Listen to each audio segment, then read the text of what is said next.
This work provides a unique insight into the tumultuous times that were Lebanon in the late 80s. Between 1982 and 1992, 96 foreign hostages were taken prisoner in Lebanon, most of whom claimed to have been taken by Iranian-funded Hezbollah. Very rarely do we get an honest portrayal of the hostage situation. There are few first-hand accounts of the activities of the Islamic Jihad, and Keenan's narrative point of view is quite interesting. Obviously, he endured great suffering during his captivity, and the book does not treat this lightly, very clearly condemning the religious fundamentalism prevalent in Lebanon during this era. Nonetheless, we see a great capacity for love and forgiveness in his memoir, and his captors are individually characterized. By refusing to resort to abject hatred, the book is much more acceptable as a historical source. The duality of his memoir, which jumps between a man's search for meaning after experiencing years of debasing incarceration, and an inside look at the experience of a foreign hostage in Beirut, is what makes An Evil Cradling such an important piece of literature. History makes up the future. This is why people were captured and abused in Lebanon. More commonly, the capturers did not want to kidnap their hostages for simply just the joy of torturing and killing other people. They were trying to make a statement that would gain them money, control, and power. Lebanon craves for independency, but because of other countries coming in and conquering it, it makes it challenging for Lebanon to establish their own culture and government. As an example, if you were to be punched by someone, you can't punch them back using that same exact force and then expect their respect. You would have to punch them back with an even stronger force to make your statement and to gain that control. The point was not to bring harm to innocents, but to make a shocking and effective statement. They were longing for power to overcome the countries that dehumanized and took advantage of Lebanon, which stripped them of their opportunity to be pluralistic. Keenan knew that he was captured because they were trying to annoy the English, so he even said to his capturers, "No, I am not English, I am Irish." Yet, they knew that if they were to have released Brian Keenan, then they would have lost respect, control, and be considered as failures. Other countries and people would not take Lebanon seriously if Keenan was released so easily, ultimately losing their power and their control. The statement was directed towards the English, of whom they wanted to aggravate and destroy. Although, if they were to keep Keenan, then that's the only way they could maintain their power. Keenan knew that he was not the one that they truly wanted, hence his persistence of proving that he was Irish. It is important to realize this while reading the novel because they captured Keenan and kept him for the protection of their own identity and reputation. One of the most significant features of the work that attracted me the most was the descriptions of Lebanon that Keenan uses in the text. Upon his arrival, Keenan provides the reader with concrete detail of the conditions of Lebanon. Keenan establishes the setting of Beirut as a chaotic city by the actions of the locals. When hands are engaged in driving, the car horn becomes a compensation for the restriction of expressiveness. On more than one occasion, the horn provided inadequate, and someone would let loose a few rounds with his handgun to make his point more clearly. By these descriptions, Keenan shows how the state of Lebanon is lawless, and he illustrates a sense of uneasiness, which foreshadows the danger that he will face from being captured. This also gives the reader an insight into the gun culture of Lebanon, as it is common for guns to be used for the smallest thing to make a statement. Keenan further describes the actions of the Lebanese people with the way they talk with their hands in wild excitement. With the description, Keenan makes the reader better comprehend Lebanese culture from another perspective of his fundamentalist captures.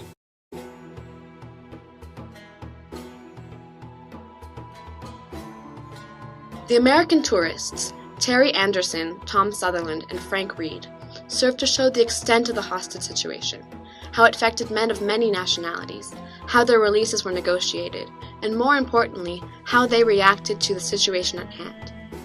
It is assumed that the reason for foreign hostages was a form of insurance against Western influence, particularly English or American, in Lebanese affairs.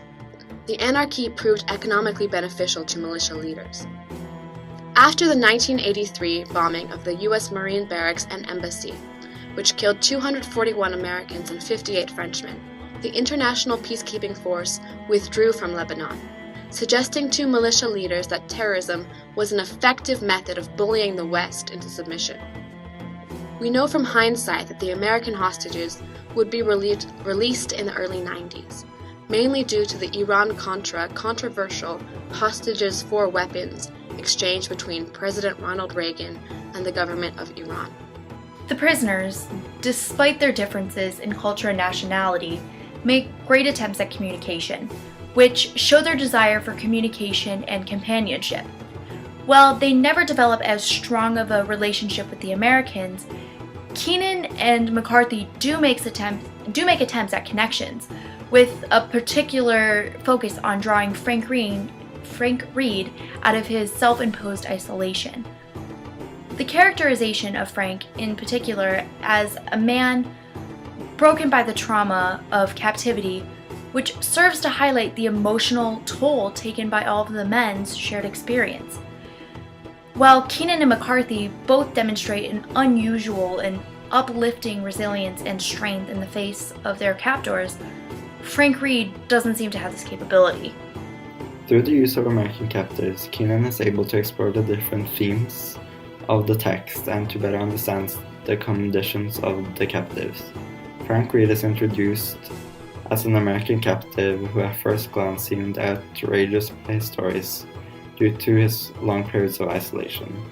While having been a captive for a short period of time, Frank goes through phases that may consider him to be insane.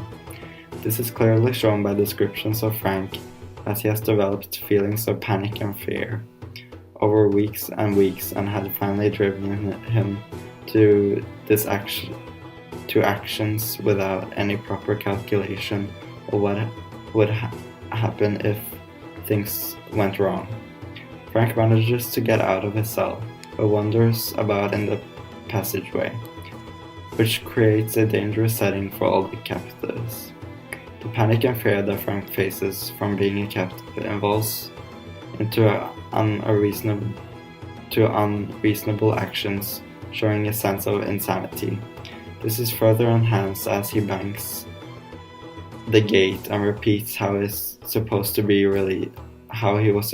released earlier. Through the descriptions of Frank Reed, Keenan addresses that both himself and McCarthy are more present in situations.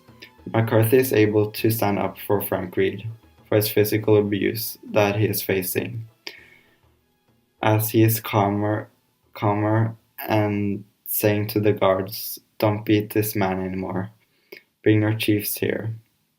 Through McCarthy's resistance towards the guard, Keenan stresses that the conditions that Frank is under, having been isolated and physically abused for long periods of time, has mentally scarred him.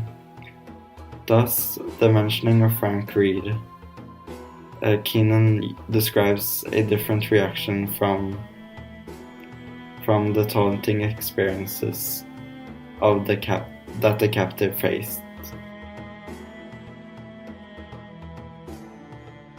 From Keenan's brief descriptions of his background in Belfast, characterized by religious hatred and a tough working-class atmosphere, to the anarchy of multi-layered militia warfare in Beirut, we see a common thread of violence as synonymous with power. Both of these conflicts are known for their exceedingly bloody nature. Keenan mentions the atrocity of Bloody Sunday, which almost pales in comparison to the many bombings in Beirut. We get a distinct out-of-the-frying-pan and into-the-fire scenario, as he leaves his local war zone for a paramilitary world in which he is most definitely a target. While Keenan most ardently insists that he is Irish, to the Lebanese he is but an outsider, and thus up for grabs.